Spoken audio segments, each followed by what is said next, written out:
Hello everyone, welcome to Tech Sharmit. आज के session में हम एंगुलर के कस्टम पाइप से रिलेटेड एक और एग्जांपल कवर करेंगे, जिसमें हम देखेंगे कि किस तरह से हम किसी भी पाइप की हेल्प से एक सेंटेंस के अंदर कितने वर्ड हैं उनको काउंट कर सकते हैं। ठीक है, ये क्वेश्चन इंटरव्यूज में भी कई बार आता है कि अगर सपोज आपको कोई एक ऐसा टास्क मिले जहाँ पे आपको एक स्ट्रिंग प्रोवाइड करे, एक सेंटेंस कंप्लीट प्रोवाइड करें और उस सेंटेंस में से आपको नंबर ऑफ वर्ड्स कैलकुलेट करने हैं, कितने हैं वो फाइंड आउट करना है। तो उस केस में हम कैसे पाइप की हेल्प से इसको करोगे। ऑल्दो बाकी वे में भी आप लिख सकते हो, बट वही लॉजिक अगर आपको पाइप की फॉर्म में यूज करना है तो उसका क्या प्रोसेस रहेगा, क्या सिंटैक्स स्ट्रक्चर फॉलो करना होगा, ये सारी चीजें हम इस सेशन में डिस्कस करेंगे। बट सेशन शुरू करने से पहले जस्ट एक रिकमेंडेशन है कि अगर अभी तक आप लोगों ने पहले वाले सेशंस नहीं देखे हैं तो आप पहले उनको देख सकते हो, क्योंकि ये जो पूरी प्लेलिस्ट है एक प्रॉपर सीक्वेंस और सिंक में बनी हुई है। तो अगर आप उसको सिक्वेंशियली फॉलो करोगे तो और भी ज़्यादा ईजी रहेगा आप लोगों के लिए ऑनगोइंग टॉपिक को समझना और उसको इम्प्लीमेंट करना। क्योंकि अभी के लिए अपना मेन जो फोकस है वो किस पे है कि कैसे हम एक पाइप बना सकते हैं जो वर्ड को काउंट करे। ठीक है, तो स्टार्ट करते हैं। यहाँ पे देखोगे हेडिंग हमारी ऑलरेडी आ रही है, angular 19 course buy take Sharmit. उसके बाद में हम एक और हेडिंग यहाँ पे डालेंगे H2, जिसमें हमारा आज का टॉपिक का नेम लिखेंगे। तो आज का टॉपिक का नेम क्या है? Angular custom pipe to count words in sentence. ठीक है, ये हमारा आज का मेन टॉपिक है कि हमें एक एंगुलर का कस्टम पाइप बनाना है जो काउंट करेगा वर्ड्स को सेंटेंसेस के अंदर। अब इस चीज को विजुअलाइज करने के लिए या इस चीज को इम्प्लीमेंट करने के लिए हम क्या करेंगे, हम यहाँ पे एक पाइप क्रिएट करेंगे। तो पाइप क्रिएट करने के कमांड बिल्कुल सिंपल है, आपको सिंपली यहाँ पे लिखना है ng सर ng जो डिनोट कर रहा है एंगुलर को, g जनरेट p पाइप और यहाँ पे पाइप का फोल्डर नेम। तो मैं इसको स्टोर करना चाहता हूँ माई पाइप्स नेम से एक फोल्डर में, फिर फॉरवर्ड स्लैश और यहाँ पे पाइप का नेम। तो इस केस में हम पाइप का नेम रखेंगे काउंट वर्ड। ठीक है, ये मैंने इसको नेम दिया काउंट वर्ड और उसके बाद में हम कर देंगे एंटर। तो जैसे ही आप एंटर करोगे कुछ ही सेकंड्स के अंदर ये फाइल्स क्रिएट कर देगा। एक फोल्डर यहाँ पे नया ऐड हो चुका है जो है माई पाइप्स और उसके अंदर हमारे पास है count word dot pipe dot spec dot TS file और एक है count word dot pipe dot TS. जो स्पेक डॉट टीएस है उसमें हम कोई भी मॉडिफिकेशन नहीं करेंगे, वो एज इट इज रहेगा। बट जो word dot pipe dot TS है वो हमारी मेन फाइल रहेगी जिसके अंदर हम हमारा सारा लॉजिक लिखने वाले हैं। ठीक है, यहाँ तक क्लियर है। अब नेक्स्ट हमें क्या करना है, ये पाइप तो बिल्ड हो गया बट इसको अभी तक रजिस्टर नहीं किया हमने, है ना। और रजिस्टर करने के लिए आपको पाइप का कंप्लीट नेम देना होता है, ये वाला नेम से रजिस्टर नहीं होगा। ठीक है, तो आपको पूरा लिखना पड़ेगा काउंट वर्ड पाइप। ठीक है, तो अब दिखाता हूँ कि कैसे इसको रजिस्टर करना है। उसके लिए चलेंगे app.component.ts फाइल पे। यहाँ पे आपको जाके सिंपली लिखना है उस पाइप का नेम जो है काउंट वर्ड पाइप। ठीक है, यहाँ पे पाइप लिखा हुआ है देखो साथ में, और जैसे ही आप इसको एंटर करोगे तो ऑटोमेटिकली ये वाली जो लाइन है वो सक्सेसफुली यहाँ पे ऐड हो जाएगी, जिसका मतलब है कि अब हमारा जो काउंट वर्ड पाइप है वो सक्सेसफुली इस एप्लीकेशन के अंदर इम्पोर्ट हो चुका है। और एक बार वो इम्पोर्ट हो चुका है इसका मतलब है कि अब आप उस लॉजिक को ईजिली यूज कर सकते हो, उस पाइप को इजीली यूज कर सकते हो, वहां पे लॉजिक लिख सकते हो। ठीक है, अब प्री रिक्विजिट के अंदर से हमने अपना पाइप क्रिएट कर लिया, उसको रजिस्टर कर लिया। अगर आप चाहो कि कुछ वेरिएबल्स की हेल्प से आपको परफॉर्म करके देखना है तो आप यहाँ पे वेरिएबल भी डिफाइन कर सकते हो। बट अभी के लिए मैं हार्ड कोडेड स्ट्रिंग पे ही आपको आउटपुट दिखा दूंगा और फिर बाद में आप लोग उसको वेरिएबल में कन्वर्ट कर सकते हो, क्योंकि ये सब चीजें पहले भी डिस्कस हुई है डिटेल में। ठीक है, बट टाइम सेव करने के लिए अपन डायरेक्टली स्ट्रिंग ही यूज करेंगे। तो अभी पाइप रेडी है, बट पाइप में लॉजिक क्या लिखना है उसको इंप्लीमेंट करने के लिए अपन क्या करेंगे, यहाँ पे एक एग्जांपल मैं आपको दिखाऊंगा। बोले यहाँ पे हम रिक्वायरमेंट डिस्कस करेंगे। ठीक है, तो यहाँ पे एक सिंपली आपको आके लिखना है कमेंट, और कमेंट के अंदर हमें लिखना है यहाँ पे जैसे पहले लिखेंगे सैंपल इनपुट। ठीक है, और सैंपल इनपुट के केस के अंदर हम लिखेंगे क्या, स्ट्रिंग का नेम। जैसे हमने यहाँ पे लिखा फॉर एग्जाम्पल हमारे पास स्ट्रिंग है टेक शर्मित पॉडकास्ट। ठीक है, तो मैनुअली हमें पता है यहाँ पे 4 वर्ड्स हैं, बट प्रोग्रामेटिकली उसको कैसे काउंट कराएंगे हम पाइप के थ्रू, और वो रिटर्न करना चाहिए कि 4 वर्ड है, या अगर इससे बड़ी स्ट्रिंग हो तो उस अकॉर्डिंग वो आउटपुट दे, इससे छोटी हो तो उस अकॉर्डिंग आउटपुट दे। मतलब ये डायनामिक होना चाहिए, राइट। कुछ भी स्ट्रिंग हम पास करें उसमें जितने भी नंबर ऑफ वर्ड्स हैं वो रिटर्न करने चाहिए। ठीक है, तो सैंपल इनपुट हो गया, अब हम लिखेंगे सैंपल आउटपुट।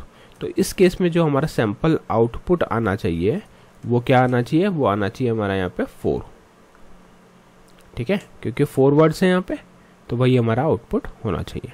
तो ये अपनी ओवरऑल रिक्वायरमेंट है कि कैसे हम एक कंप्लीट स्ट्रिंग में से नंबर ऑफ वर्ड्स को काउंट करेंगे। तो अब अपन इसका लॉजिक लिखना स्टार्ट करते हैं। तो लॉजिक लिखने के लिए अपन चलेंगे वापस से माई पाइप्स फोल्डर के अंदर, वहाँ पे count word pipe .ts file है। इस फाइल के जो बाय डिफॉल्ट वेरिएबल्स हैं उसको एक बार हटा देते हैं और खुद से अपने पैरामीटर्स हम डिफाइन करेंगे स्क्रैच से, ठीक है। तो पहला जो वैल्यू हमें यहाँ पे चाहिए वो है स्ट्रिंग, राइट। तो यहाँ पे लिखेंगे ओरिजिनल स्ट्रिंग। ओरिजिनल जस्ट मैं इसलिए लेता हूँ कि एक प्रीफिक्स मेरी हैबिट है ओरिजिनल लिखने की किसी भी वेरिएबल के आगे, जिससे कि आपको पता चल जाए कि हमारा ये ओरिजिनल वाला, एक बार मैं इसको प्रॉपरली लिख देता हूँ, ओरिजिनल स्ट्रिंग, ठीक है। और इसका टाइप क्या होगा, इसका टाइप होगा स्ट्रिंग। तो इस वेरिएबल के थ्रू हम जो भी हमारी ओरिजिनल एक्चुअल स्ट्रिंग है वो रिसीव करेंगे और फिर उस पर कुछ ऑपरेशन परफॉर्म करेंगे और लास्ट में एक नंबर रिटर्न करेंगे, राइट। तो नंबर रिटर्न करेंगे तो यहाँ पे टाइप क्या कर देते हैं अपन, नंबर, परफेक्ट, ठीक है यहाँ तक। अब हमें पता है कि हम यहाँ से वैल्यू रिटर्न करने वाले हैं, बट कुछ ऑपरेशन करना पड़ेगा उससे वैल्यूज परफॉर्म, तभी हम वो काउंट निकाल पाएंगे, राइट। तो अब हम क्या करेंगे, यहाँ पे लिखेंगे रिटर्न वैल्यू, यहाँ पे जो भी आपकी वैल्यू है, जैसे मैं इसको एक बार लाइन चेंज कर देता हूँ, यहाँ पे लिखते हैं रिटर्न, यहाँ लिखेंगे ओरिजिनल स्ट्रिंग, फिर यहाँ पे टर्नरी ऑपरेटर और यहाँ पे लिखेंगे original string dot trim.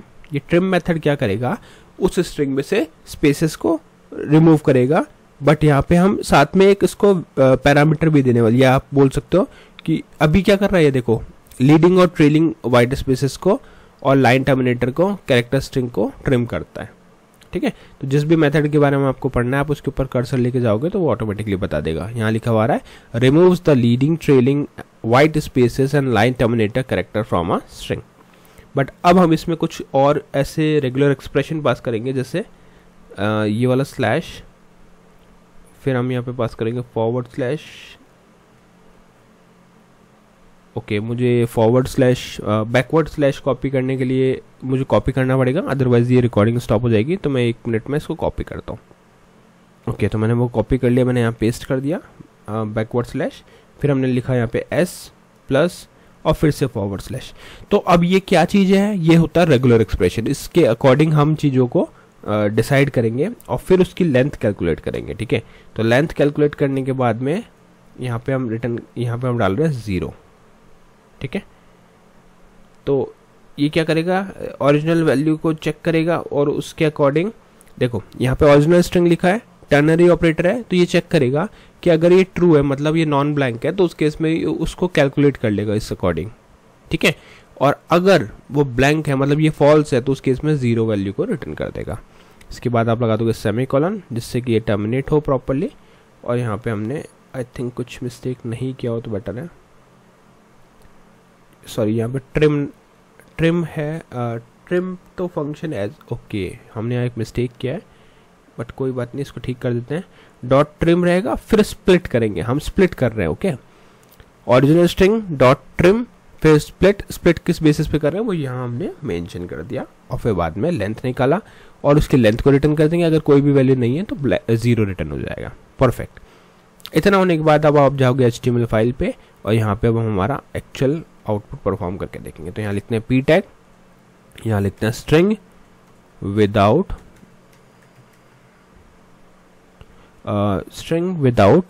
Word count without pipe, ठीक है, इतना लिखते हैं बस सिंपल।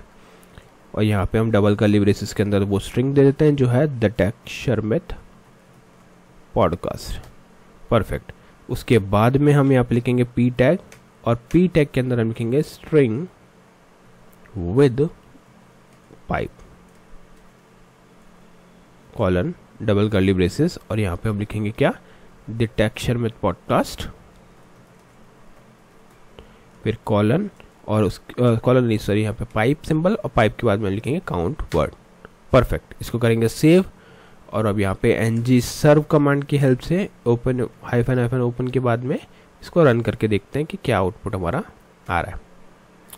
तो आउटपुट देखते ही आपको क्लियर हो जाएगा कि कैसे ये एक स्ट्रिंग को रिसीव करके उसका काउंट फेच कर रहा है। तो ये देखो आउटपुट क्या है हमारे पास, द टेक्सचर में पॉडकास्ट 4।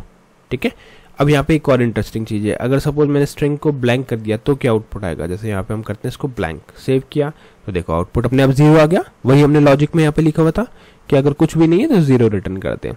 अच्छा, अगर इन केस अगर मैंने यहाँ पे सिर्फ एक ही वर्ड लिखा, फॉर एग्जाम्पल टेक, तो इस केस में 1, यहाँ लिखा शर्मित तो इस केस में 2। ठीक है, तो ऐसे ये वर्क करेगा। तो आई होप आज का ये पूरा सेशन क्लियर हुआ होगा। नेक्स्ट सेशन में हम बाकी टॉपिक डिस्कस करेंगे। So thank you for watching Tech Sharmit.